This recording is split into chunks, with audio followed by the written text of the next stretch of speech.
Rear foot elevated, hip flexor, and quad stretch. So in this stretch, you're gonna have one knee on the ground. Now, there's gonna be a lot of force on that knee, so if you feel like you need to have extra padding under that knee, you might wanna roll your mat over for a second layer of protection between your knee and the floor. From there, you're gonna go into a kneeling position just like so. Shift your weight forward, but reach back and grab the instep of your foot.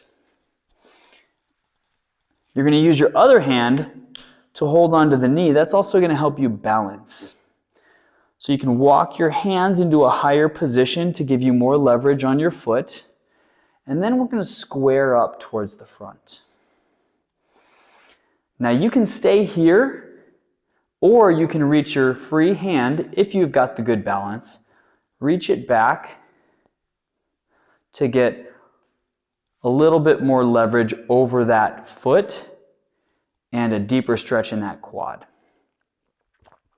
The last step to this is to engage that glute and tuck the pelvis forward to get a little bit deeper stretch.